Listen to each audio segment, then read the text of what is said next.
Vous souhaitez donc construire vous-même un PC. Votre budget est compris entre 2500 et 3500 $ environ et vous vous demandez quoi construire. Peut-être devriez-vous opter pour certaines de ces options. Ce sont les meilleures banques pour votre argent. Créez des options PC que vous pourriez obtenir.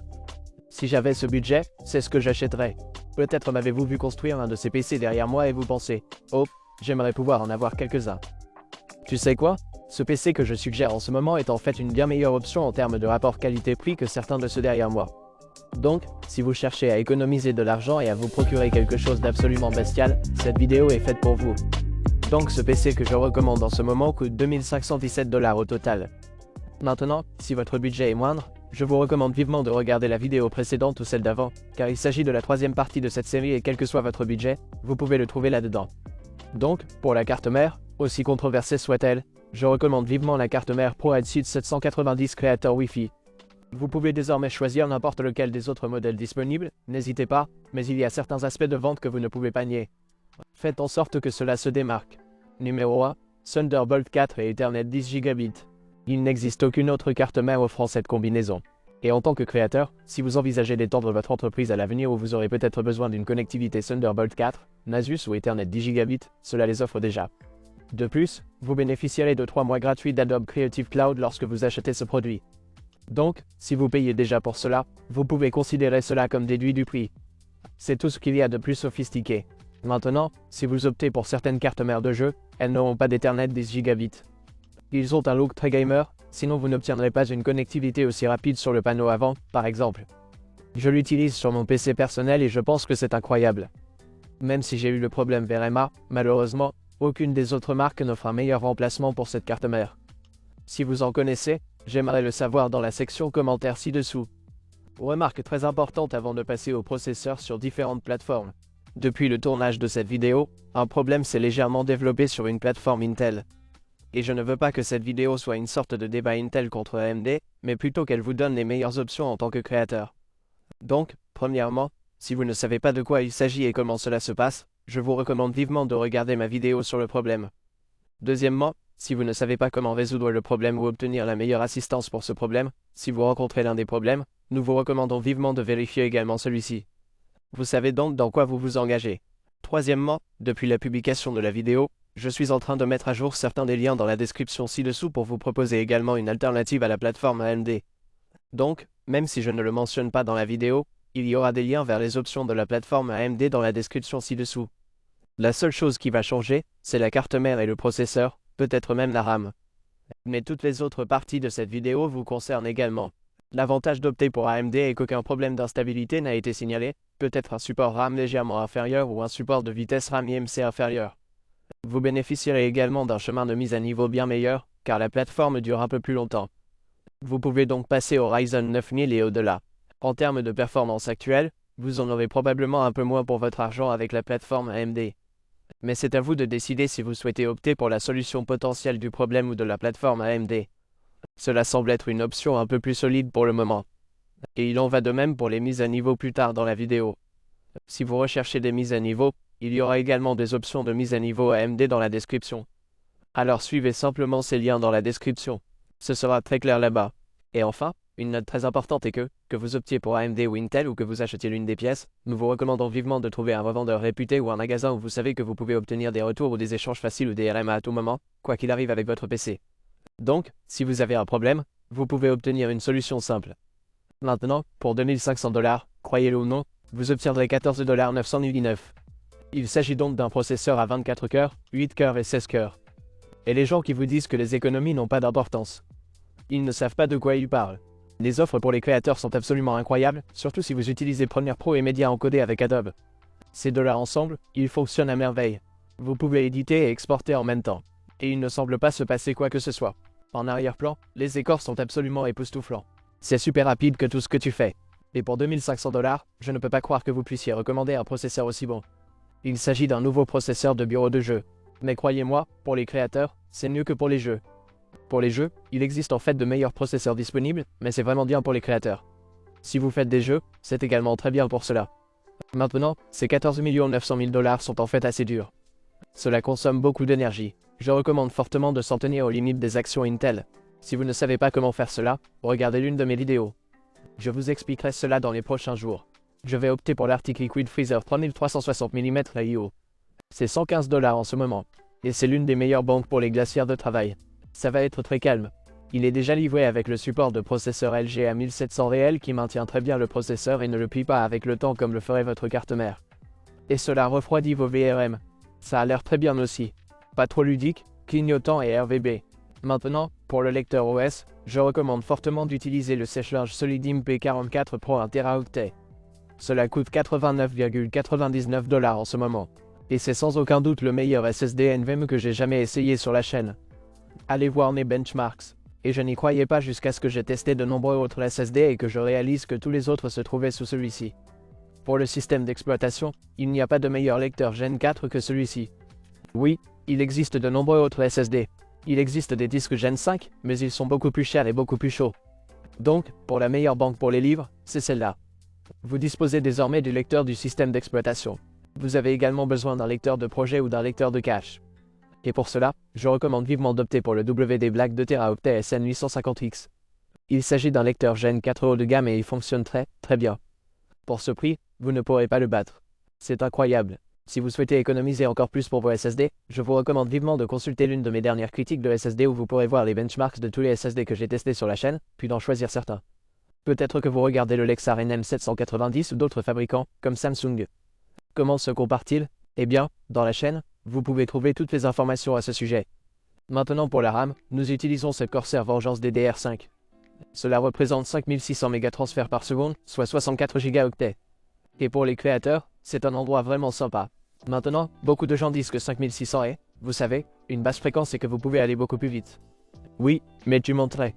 En dehors des paramètres par défaut d'Intel de l'IMC et de la vitesse à laquelle la RAM peut aller, le 14900K prend en charge nativement 5600 mégatransferts par seconde. Donc, il fonctionnera en vitesse A. Et nous allons utiliser une vitesse de RAM plus rapide. Allez voir la vidéo sur la chaîne. Cela ne vous apportera pas beaucoup plus de performance. La capacité supérieure en tant que créateur est beaucoup plus importante.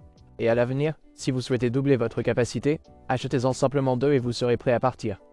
Vous devrez probablement baisser la fréquence de la RAM car vous ne pourrez probablement pas exécuter 4 étoiles.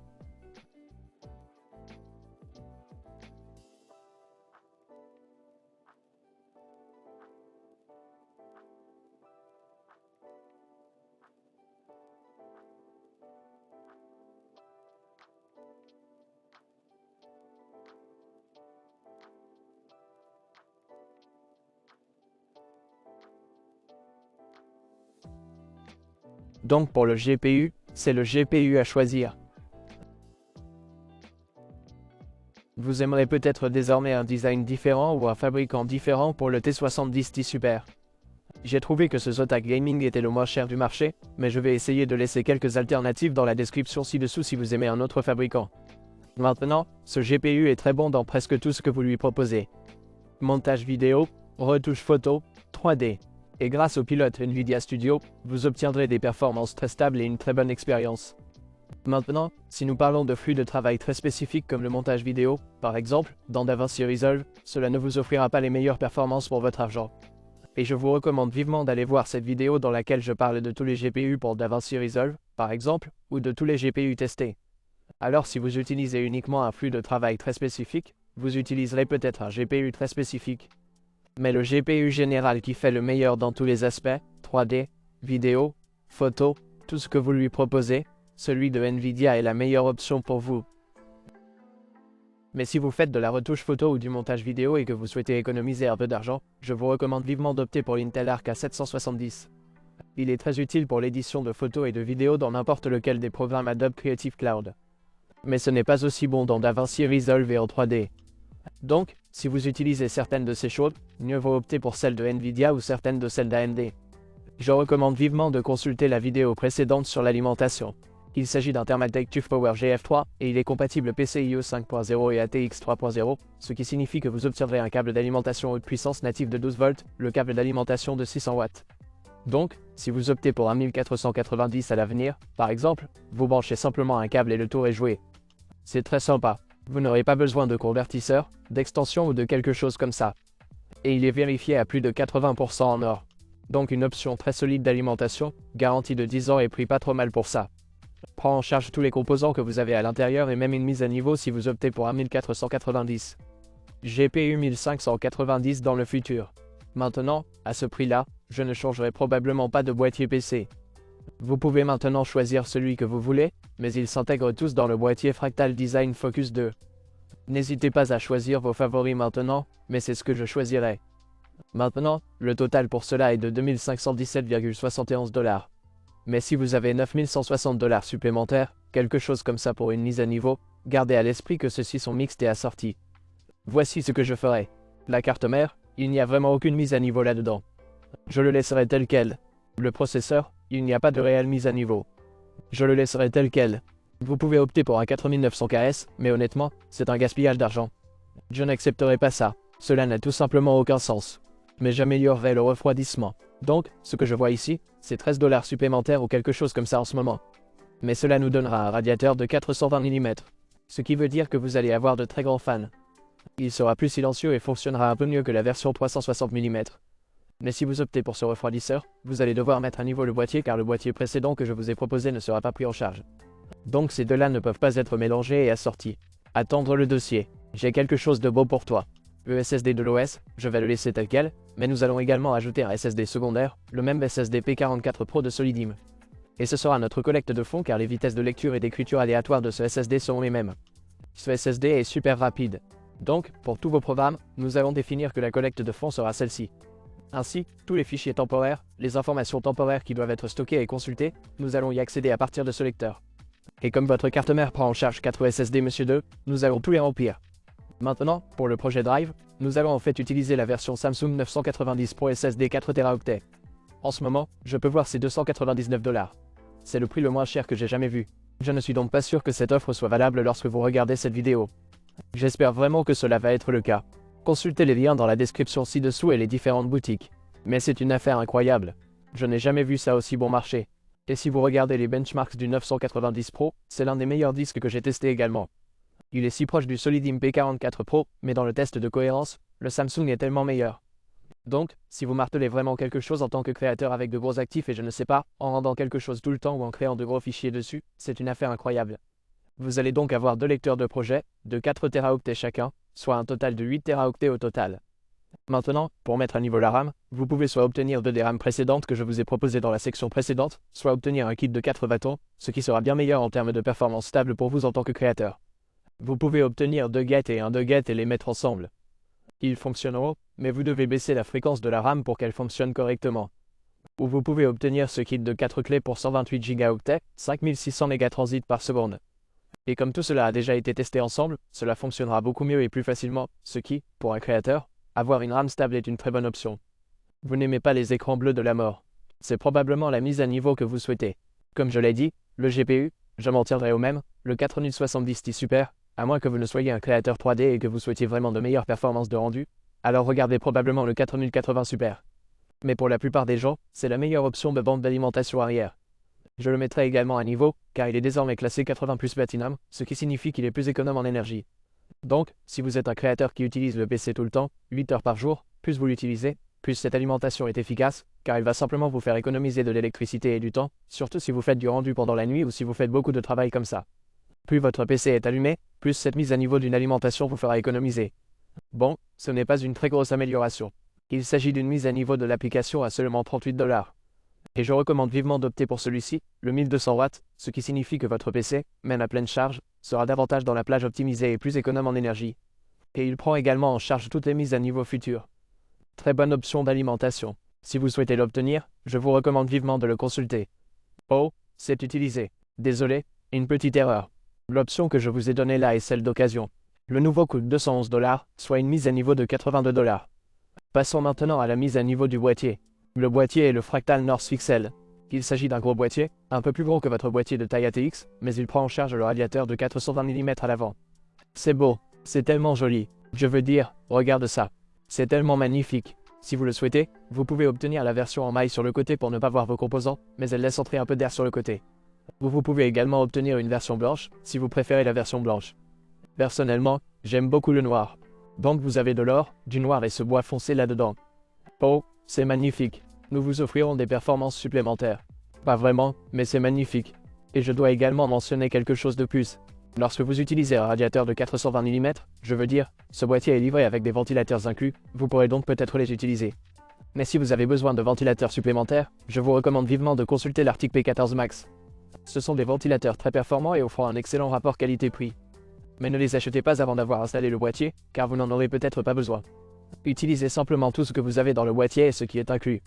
Et utilisez-les si vous avez besoin de quelque chose de plus ou si vous avez besoin de quelque chose de plus sur le cas précédent.